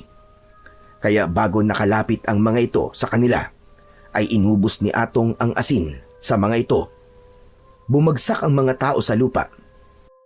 Nilapitan niya ang mga ito sa kasinipa isa-isa sa kanilang tiyan. Wala siyang pinalampas. Lahat ay nakatikim sa kanya ng suntok at sipa. Maya-maya pa ay muling nagsalita si Kapitan Lando. Hindi nyo alam ang ginagawa nyo, kaya tigilan nyo na ito. Wala silang kinalaman sa mga namatay na tao sa baryo nyo. Sinisiguro ko yan sa inyo. Magsisisi kayo mag-ama. Hindi kami magsisisi, Kapitan. Dahil ginagawa namin kung ano sa tingin namin ay tama. Isa pa, mga aswang sila na hindi na dapat mabuhay pa sa mundong ito. Ang dapat sa kanila ay mamatay. Hindi pinakinggan ni Delphin ang mga sinasabi ni Kapitan Lando. Umatake siya rito at tinamaan niya ito ng suntok sa muka at dibdib gamit ang kanyang kamao. Ngunit sa kabila ng pambubugbog niya sa mga tao, ay hindi na lumaban ang mga ito sa kanila. Sa halip ay lumuhod ang mga ito sa harapan nilang mag-ama at nakiusap na sila ay pabayaan ng mabuhay sa baryong yun dahil wala raw silang kasalanan sa pagkamatay ng mga tao. Bumangon si Kapitan Lando at galit na kinausap si Delphin. Huwag mong sayangin ang kapangyarihan mo. Dahil sa oras na mapatay mo ang mabubuting aswang, mawawala ng bisa ang agimat mo. Kilala kita. Natatandaan ko na ngayon kung saan kita unang nakita. Sa Kakauyan, doon kita nakita. Ikaw si Delphin. Ang anak mo ay si Atong. Ikaw ang asawa ni Leia, tama ba? Ano ba ang pinagsasasabi mo? Naaalala ko pa noon, habang buhat mo ang asawa mo, na ang buong akala mo ay pinatay siya ng isang mabangis na hayop. Aswang ang pumatay sa kanya, Delphin. Hindi ko sinasabi sa iyo ito para pilitin ka maniwala. Pero sana naman, makita mo na mabuting nilalang ang lahat ng mga aswang na nakatira rito dahil ni minsan ay hindi nila kayo sinaktan. Dahil sa mga narinig, ay naluluwang nagtanong si Atong sa kanyang ama. Tay, totoo po ba sinabi ni Kapitan Lando? Totoo bang pinatay si nanay ng aswang? Anak, sandali. Magpapaliwanag ako. Hindi ko rin alam na aswang ang pumatay sa nanay mo. Ang buong akala ko talaga noon ay pinatay siya ng isang mabangis na hayop. Pero bakit hindi niyo po sinabi sa akin ang buong katotohanan sa pagkamatay ni nanay? Hinintay niyo pa po na sa iba ko pa malaman ang nangyari sa kanya. Ang sabi niyo po, namatay siya dahil sa sakit sa baga. Bakit niyo po inilihim sa akin yun, Tay? Bakit? Anak, magpapaliwanag ako. Pakinggan mo naman ang sasabihin ko. Wag na po, Tay. Narinig ko na po ang lahat. Hindi niyo na po kailangan magpaliwanag. Anak, hindi ko sinasadya na ilihim sa iyo. Ginawa ko lang yun para hindi ka masaktan. Ngunit alam ko na ngayon na meron din akong pagkakamali. Kaya nakikiusap ako sa iyo, anak. Patawarin mo ko. Sana pakinggan mo rin ang paliwanag ko. Sana maintindihan mo kung bakit ko yun nagawa. Kung gusto nyo, ako na magpapaliwanag sa inyong dalawa kung ano ang totoong nangyari kay Leia. Nang gabing nasa kakahuyan ng iyong ama, Atong, nandun din kami para patayin ang aswang na nanggugulo sa baryo ninyo. Balak namin na iligtas si Leia, pero nahuli na kami ng dating dahil pinatay na siya ng aswang. Paanong hindi kayong pumatay sa asawa ko, Kapitan Lando? Hindi ba't kalahi niyo ang aswang na pumatay kay Leia? Kalahi, pero hindi ka ugali. Sana maniwala ka. Walang kasalanan ng mga tao rito. Hindi sila totoong masama. Na hindi sila mga aswang na pumapatay ng tao. Ang pagkakamali lang namin, hindi kami nagpakita sa iyo, Delpin, dahil natakot kami na baka sa amin mo ibintang ang kamatayan ng asawa mo. Kaya nanahimik kami. Tumigil ka. Huwag mo nang kuluhin ang isip ko, Kapitan. Hindi ako naniniwala sa inyo. Ang aswang ay kampo ng kadiliman. Walang aswang na mabuti. Nagkakamali ka, Delpin. Alam ko na hindi mo matatanggap ang katwiran ng isang kagaya ko. Kung totoo na aswang sila, sana patay na rin ako ngayon. Sa kanilang lahat, ako lang ang hindi aswang. Normal akong tao, Delpin. Huwag mo na akong linangin, Kapitan Lando. Papatayin ko kayong lahat. Kagaya ng pagpatay nyo sa asawa ko. Hindi mo kami maaaring patayin, Delpin, kundi mawawala sa iyo ang agimat na ginawa mo. Ang agimat mong bertud ng asin ay isang malakas na sandata laban sa mga aswang, hindi ba? Kung masama talaga kami sa paningin mo, hahayaan namin na patayin mo kami lahat. Pero binabalaan kita. Sa oras na mapatay mo ang isa sa mga aswang na nandito, maglalaho ang bisa ng agimat mo. Yun ay dahil pumatay ka ng isang mabuting aswang. Pati ang kapangyarihan ng anak mo na si Atong, maglalaho rin na parang bula. Yan ang kahinaan ng bertud. Saglit na natigilan si Delpin at napatitig sa muka ni Kapitan Lando. Hindi niya alam kung dapat bang paniwalaan ang mga sinasabi nito. Pero kitang-kita niya ang takot sa anyo ng mga tao. Para bang may bahagi sa puso niya na nagsasabing pagkatiwalaan ang mga nilalang na nasa harapan niya. Paano nga kung nagkakamali siya? Paano nga kung ang mga taong sinasaktan niya ay ang mga nilalang na ang nais lang din ay mamuhay ng tahimik at totoong mabubuting aswang? Pinili nilang lumayo sa baryo dahil gusto nila ng tahimik na pamumuhay. Kaya bakit naman sila dadayo sa lugar nyo para lang pumatay ng tao? Isipin mong mabuti, Delpin. Kung papatayin mo kami, hindi mo pa rin mabibigyan ng hustisya ang nangyari sa asawa mo. Sinasabi niyo bang may iba pang uri ng aswang na siyang totoong pumapatay sa mga tao? Ganun ba? Oo, Delpin. Kagaya na sinabi ko kanina. Isa pa, hayop lang ang pinapatay ng mga tao rito bilang pagkain nila. Kaya sigurado kung hindi sila gagawa ng mga ganung bagay. Nung una pa lang kayong nakarating dito, sana pinatay na nila kayo. Pero pinilit ng mga tao na lumayo sa inyo at hindi kumilos para saktan kayo. Hindi ba't ng mga sandaling yon, wala kang suot na agimat, tama ba ko? Kung tutuusin, hindi na nila hahayaan na makaalis kayo ni Atong dito ng buhay. Ngunit kagaya ng mga sinabi ko, hindi sila masasamang aswang. Intindihin mo naman sana ang sinasabi ko sa iyo. Para bang biglang natauhan si Delpin sa mga narinig na yon mula kay Kapitan Lando. Kung tutuusin nga naman, ay pwede na silang patayin noon dahil wala siyang suot na agimat pero pinaalis lang sila at hindi sila sinaktan ng mga ito. Samantala, magmula nang marinig ni Atong ang tungkol sa sinabing yun ni Kapitan Lando, ay nakinig na lamang siya sa pag-uusap ng mga ito.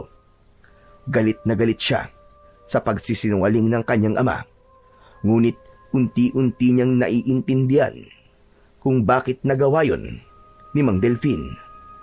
Sa halip ay naging bukas ang kanyang isip upang suriin ang mga taong nakatira sa lugar na yon. Sa pagkakataong yon ay kitang-kita niya na nagsasabi ng totoo si Kapitan Lando. Kaya hindi na siya nakatiis at kinausap niya ang kanyang ama. Tay, umalis na po tayo rito. Pakiramdam ko po nagsasabi po sila ng totoo. Hindi sila masasamang nilalang, kagaya ng pinaniniwalaan natin. Ang pagkamatay po ni nanay ay ibang aswang ang may gawa nun sa kanya. Kung sino po may kasalanan, siya lang po ang dapat na managot at hindi na po natin kailangan mandamay ng ibang aswang. Dahil lamang sa kauri niya ang pumatay kay nanay.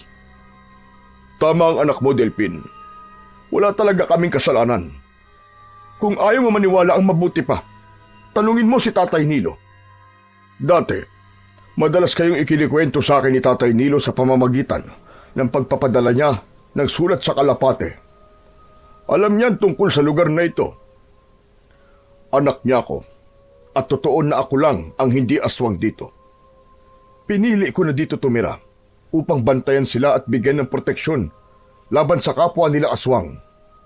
Kaya sana, makatulong sa inyo sasabihin ni Tatay bilang patunay na nagsasabi ako sa inyo ng totoo. Hindi ako makapaniwalang may mga aswang pala na mabubuti. Lalo na nang malaman ko na ikaw pala ay anak ni Lolo Nilo. Naalala ko rin po, Kapitan Lando, na meron po akong iniligtas na kalapate nung kumuha po kami ng asin kay Lolo Nilo. Hindi ko po akalain na kayo po palang may-ari sa kalapate.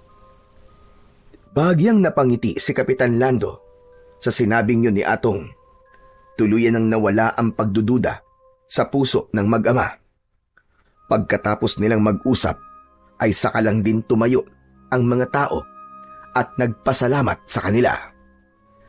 Pagkalipas ng ilang minuto, ay tahimik na umalis ang mag-ama sa lugar na yon.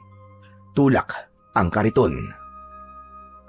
Habang binabagtas nila ang daan, ay walang gustong magsalita sa kanilang dalawa ni Atong.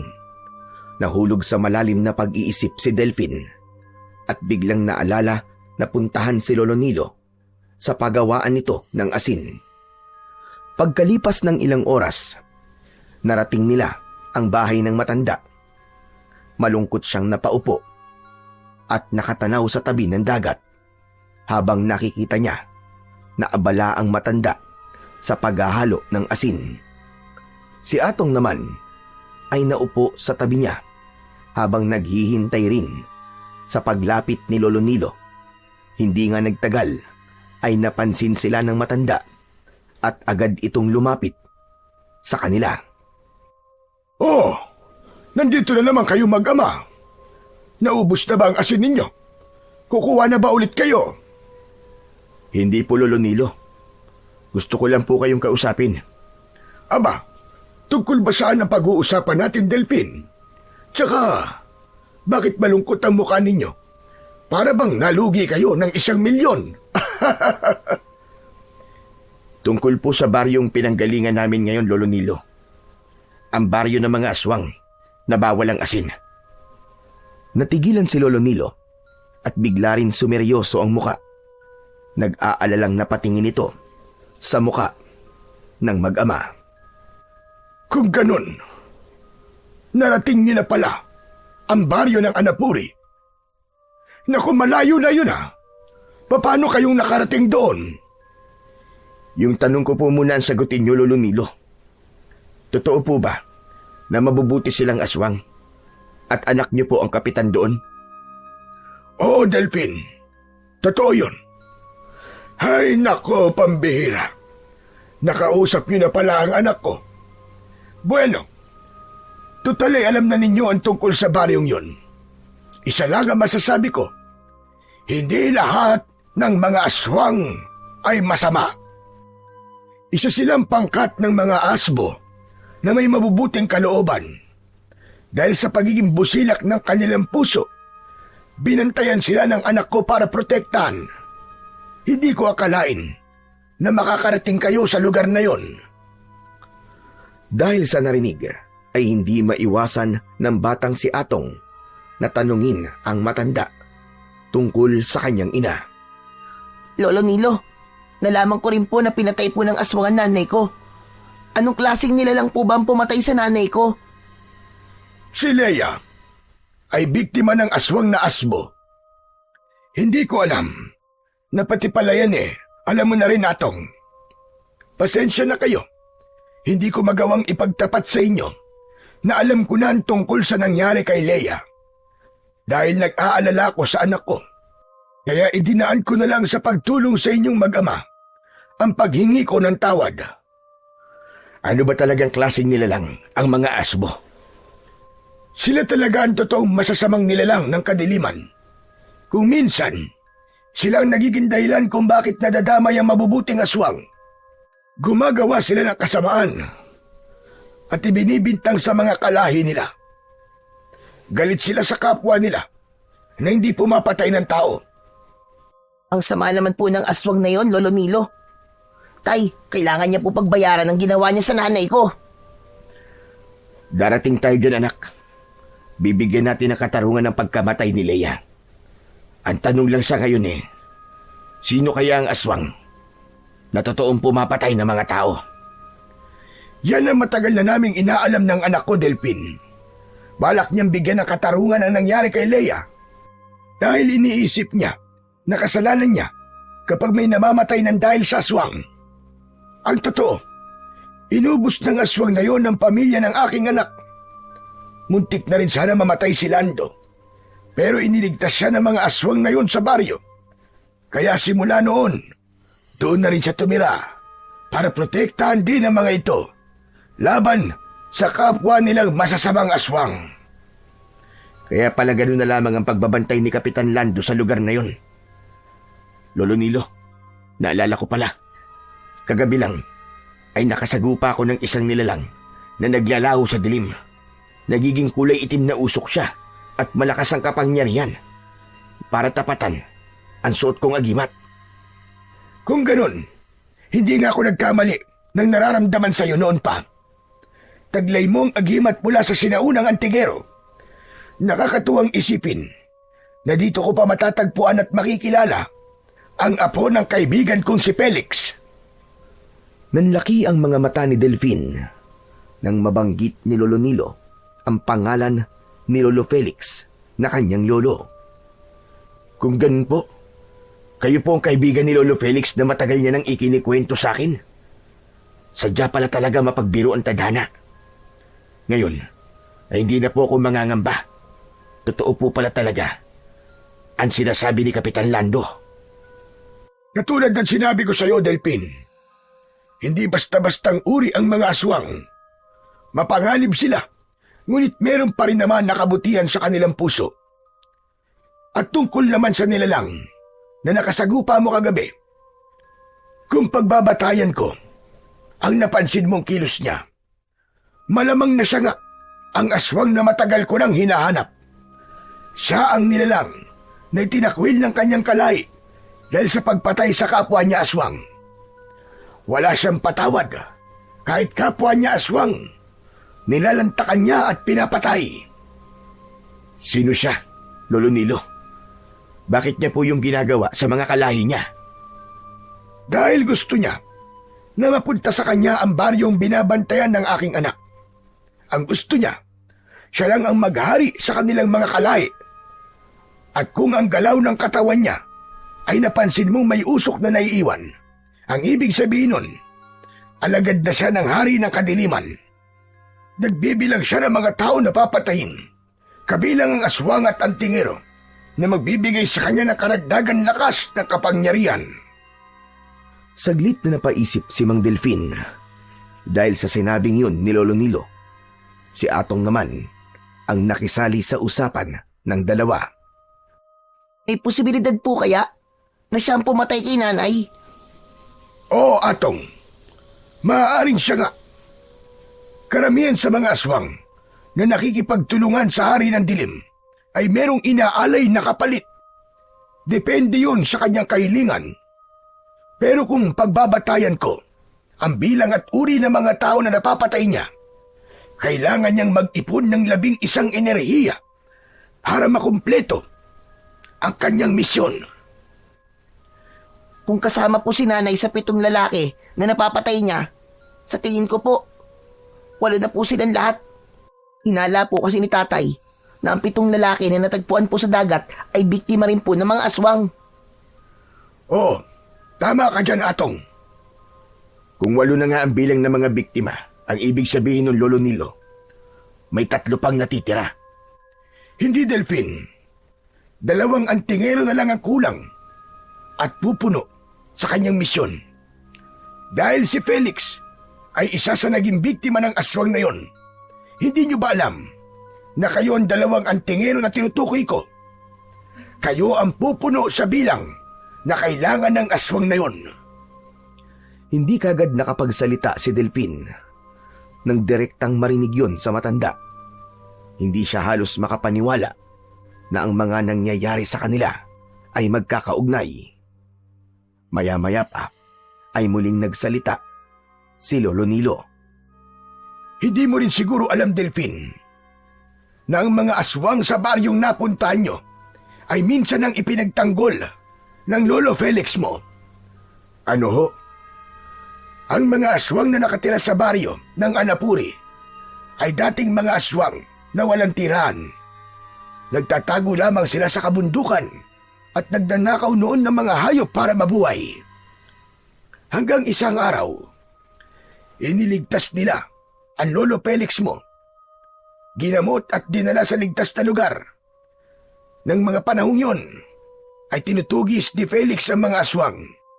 Ngunit hindi naging hadlang yon para ipakita ng mga ito sa iyong lolo na hindi lahat ng mga aswang ay masama.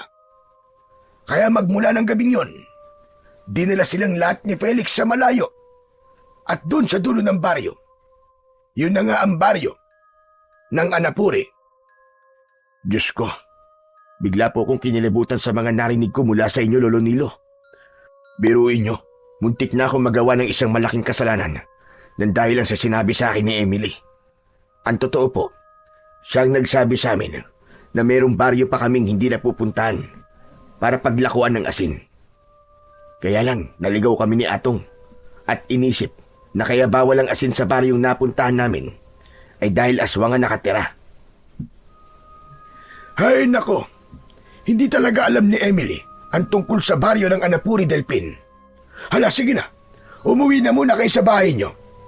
Mag-iingat kayo dahil natitiyak kong alam na rin ng aswang na yon ang tungkol sa mga agimat nyo. Sige po, aalis na ho kami. Pagkatapos magpaalam, ay itinulak ni Delphin ang kariton. Bumakas ang lungkot sa kanyang muka nang maalala ang nangyari kina Lolo Felix at sa asawa niyang si Leia. Wala siyang kaalam-alam na 2 mahal niya sa buhay ang nawala nang dahil sa aswang na asbo. Pagdating ng mag-ama sa kanilang bahay, ay maaga silang nagpahinga. Dala ng pagod, ay agad siyang nakatulog katabi ang anak niyang si Atong.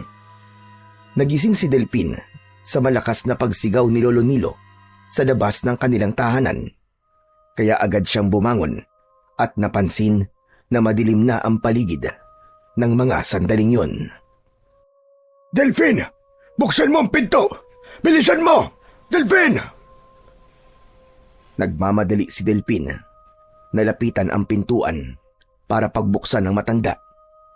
Nang mga sandaling yun, ay nagising na rin ang batang si Atong at sumunod sa kanyang ama. Bakit po? Ano po yung Lolo Nilo? Ano po ba nangyayari? Delphin, nagpadala ng sulat sa kalapati si Lando. Ipinapasabi niya sa iyo na kailangan niya raw ng tulong niyong mag-ama dahil nalaman niya na ngayong gabi ay sasalakayin sila ng masasamang aswang na asbo Balak ng mga ito na patayin ang lahat ng aswang na nakatira sa baryo na yun. Diyos ko, kailangan namin silang iligtas. Pero malayo po ang lugar na yun. 1 oras po naming lalakarin yun bago makarating doon. Baka mahuli na po ang lahat at hindi na namin sila mailigtas. Huwag na kayong mag-alala, Delphine. Ipagagamit ko sa inyo ang kabayo ko. Kaya sige na, umalis na kayo. Alam kong kayo lang ang makakatulong sa mga tao roon. Ang kutob ko, gagamitin nilang biyag ang mga tao sa baryong yun para mapatay kayong mag-ama. Kaya nag-aalala rin ako sa kaligtasan ninyo. Hindi ko po hahayaan na madamay ang mabubuting mga aswang nang dahil sa kasamaan ng asbo na yon. Nasaan po ang kabayo nyo, Lolo Nilo? Sandali po, Tay. Marunong po ba kayong gumamit ng kabayo? Oo naman, anak. Lahat ay pinag-aralan ko. Para kung dumating man ang ganitong pagkakataon, ay alam ko na kung anong gagawin ko. Tara na, bilisan na natin. Iligtas natin sila, anak. Agad na kumilos ang mag-ama at sumunod sa sinabi ni Lolo Nilo. Naghanda si Delphine ng itak at 2 dakot ng asin na nakalagay sa kanyang mga bulsa. Samantalang si Atong naman ay dala ang maliit na bag na punong-puno ng asin. Nang handa na ang lahat ng mga kakailanganin nila, sumakay na sila sa kabayo at agad na pinatakbo yun ng mabilis patungo sa baryo ng Anapuri. Pagkalipas ng kalahating oras, narating na nila ang baryo at bumungad kagad sa kanila doon ang sigawan ng mga aswang na sinasaktan ng mga asbo. Kitang-kita nila kung paanong inatake ng mga itim na aswang ang mga taong nakatira doon. Uminit kagad ang agimat ni Atong at ni Mang Delphine. Pagbaba nila sa kabayo, ay agad na sumugod si Mang Delphine sa mga itim na aswang. Mga diablong buwan kayo! Kayong lahat! Kami ang kalabanin nyo! Tumabi kay Delphine ang batang si Atong na nakahanda na rin sa pag-atake ng mga aswang. Agad nilang nakilala ang mga kalaban dahil sa taglay na kulay ng masasamang nilalang. Kulay itim ang mga ito habang nakalitaw ang mga pangil sa bibig at nanlilisik ang pulang-pulang mga mata. Mga kasama, huwag tayo matakot! Ito na ang panahon! Lalaban na tayo! Huwag natin hayaan na magtagumpay sila sa kanilang kasamaan! Patayin ang mga itim na asbo! Patayin silang lahat! Isa-isang nagpalit ng anyo ang mga tao sa baryo ng Anapuri. Nakipaglaban ang mga ito sa mga kapwa nila masasamang aswang. Si Atong naman ay kumilos at iniligtas ang mabubuting aswang. Si Kapitan Lando naman ay kasama ang mga tanod nito. Gamit ang kanilang batuta ay nakipaglaban sila sa mga aswang. Samantalang si Mang Delphine ay nabaling ang atensyon sa nilalang na nakatayo sa hulihan ng mga aswang na asbo. Hindi siya maaaring magkamali. Ang aswang na yon ang nakalaban niya sa tapat ng kanilang bahay nang minsan itong sumugod doon. Humigpit ang hawak ni Delphine sa kanyang itak at agad na sumugod papalapit sa kinaroroonan ng pinuno ng mga aswang na asbo. Pero bago pa man lumapat ang talim sa katawan nito, ay bigla na lamang itong naglaho. Anak nang, nawala na naman siya! Nasaan ka? Magpakita ka sa akin! Harapin mo ako! Huwag kang duwag, hayop ka! Magpakita ka! Maglaban tayong dalawa! Pagkatapos niyang sabihin yun, unti-unting lumitaw ang nilalang sa kanyang harapan. 2 dipa lamang ang layo nito sa kanyang kinatatayuan. Lumiwanag din ang buong katawan ni Delphine at inatake kagad ang kalaban. Binigyan niya ito ng isang malakas na suntok sa muka, ngunit nakaiwas ang aswang at gumanti sa kanya ng kalmot gamit ang malakutsilyo nitong mga kuko. Tinamaan siya sa dibdib na agad din naman na naghilom ang sugat. Dalawa na lang ang kailangan ko. 2 antingero. At makakamit ko na ang lakas ng kapangyarihan na walang kapantay. Sinasabi ko na nga ba't kapag inatake ko ang lugar na ito, ay mapipilitan kayong pumunta rito. Pagmasdan nyo ang mga aswang na umaastang mabubuting nilalang. Pagmasdan mo! Oo, demonyo ka. Hayop ka. Nakikita ko. Kitang-kita ko ang kabutihan sa kanilang mga puso. Hindi sila gagaya sa'yo. Dahil isa kang masamang aswang. Isa kang alagad di sa talas. Hindi. Huwag mo sabihin yan. Mabuti rin naman akong nilalang kung tutuusin. Ay iniligtas ko pa nga ang mga nakatira rito laban sa inyo ng anak mo. Dahil ako na ang papatay sa kanila imbes na ikaw. Para sa mga aswang na kagaya ko. Walang puwang ang mga kagaya mo. Ang dapat sa'yo ay dinidikdik ng buhay. Ang dapat sa'yo ay mamatay. Tumigil ka na. Ang dami mong satsat.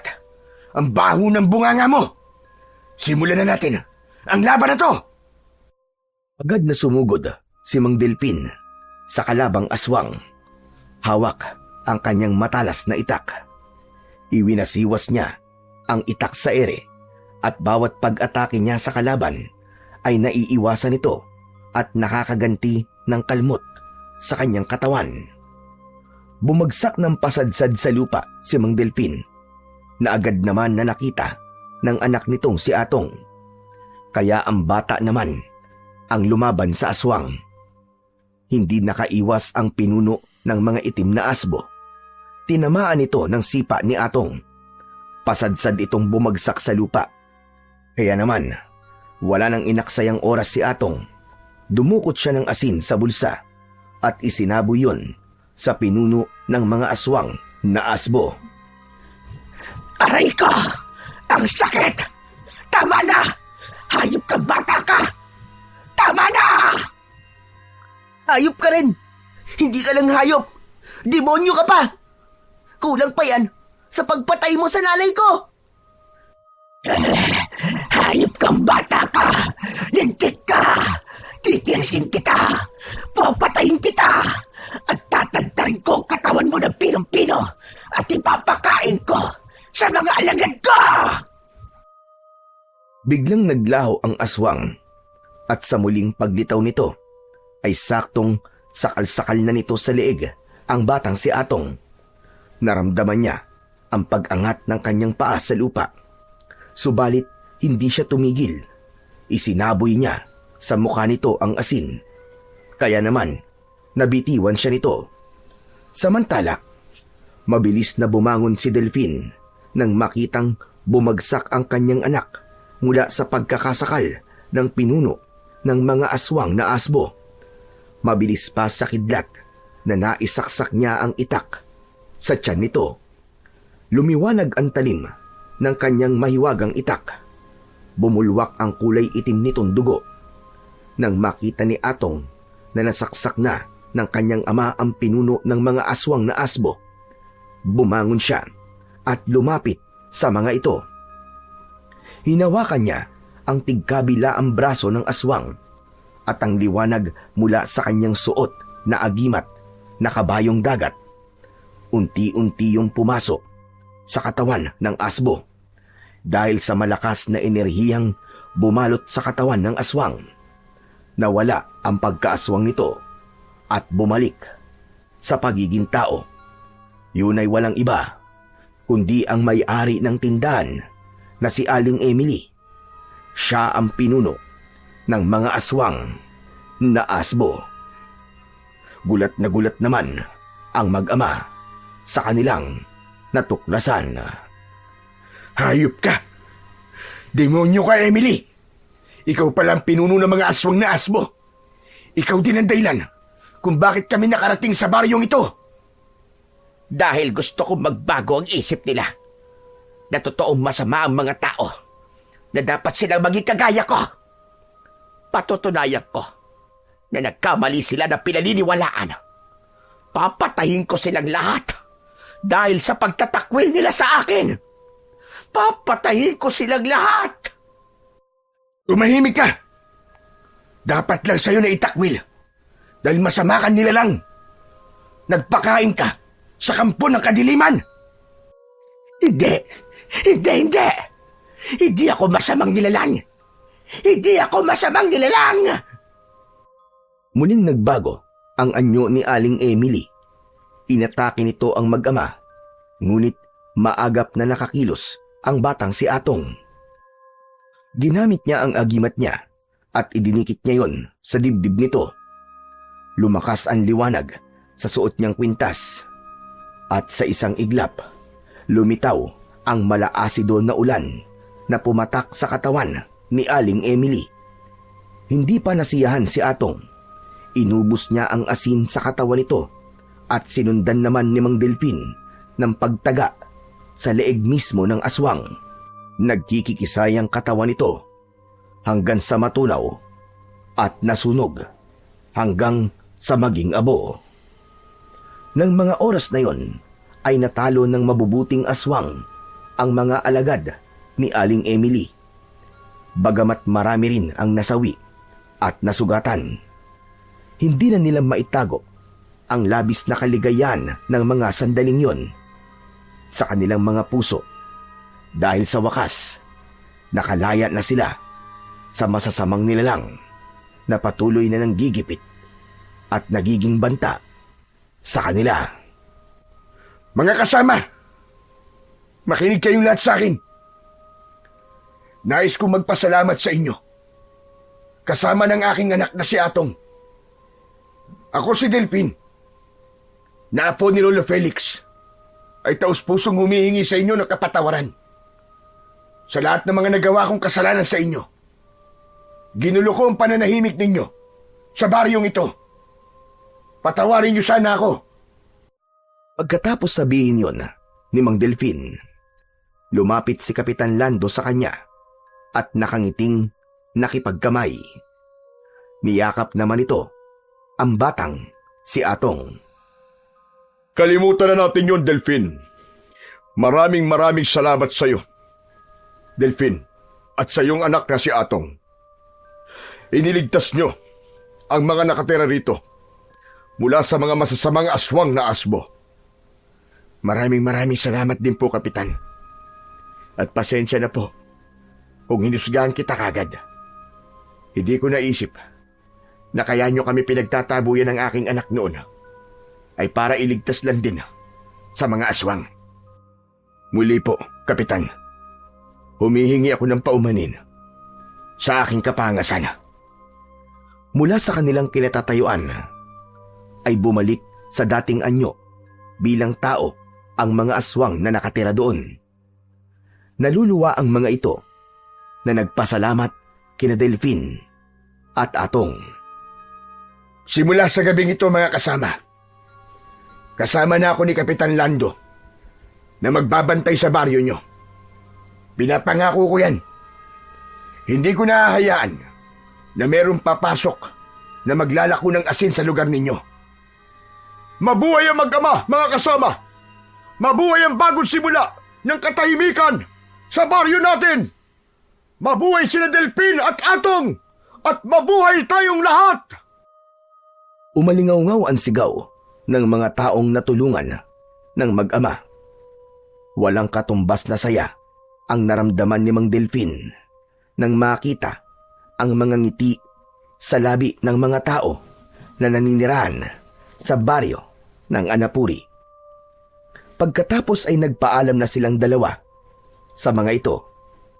Sakay ng kabayo, umalis sila sa baryo ng Anapuri, dala ang ngiti sa kanilang mga labi na punong-puno ng panibagong pag-asa para sa kapayapaan ng lahat.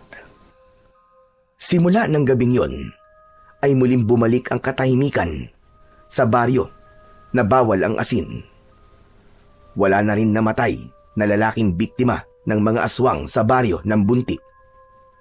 Si Atong na tuluyang gumaling sa sakit sa baga ay muling nagpatuloy sa kanyang pag-aaral, habang si Mang Delphi naman ay naglalako pa rin ng asin at itinuloy ang paggawa ng mga agimat na ipinapamahagi naman niya sa mga taong may mabubuting kalooban. Si Lolo Nilo, na paminsan-minsan ay bumibisita sa mag-ama, ay palagi na nilang nakakasama sa hapunan. Kung minsan ay kasama rin ito si Kapitan Lando, na masaya sa pagkakaroon ng bagong kaibigan. Napatunayan ng mag-ama na hindi lahat ng mga aswang ay masasamang nilalang at banta sa sangkatauhan. Hindi lahat ng tao na nagpapakita sa kanila ng kabutihan ay matatawag na kakampi, dahil baka sa bandang huli nagtatago lamang sila sa maskara upang maikubli ang totoong anyo ng kanilang kasamaan. Para sa mag-ama, ang pagiging mabuti ay walang pinipili. Ganon din ang pagtulong sa kapwa. Walang dapat piliin kung kaya naman tumulong ng walang kapalit. Yun ang isa sa mga aral na hinding-hindi makakalimutan ng mag-amang naglalako ng asin sa baryo. At nangako sila sa kanilang sarili na gagamitin nila ang pagiging antingerong maglalako ng asin upang ipagtanggol ang kapayapaan laban sa mga kampon ng kadiliman.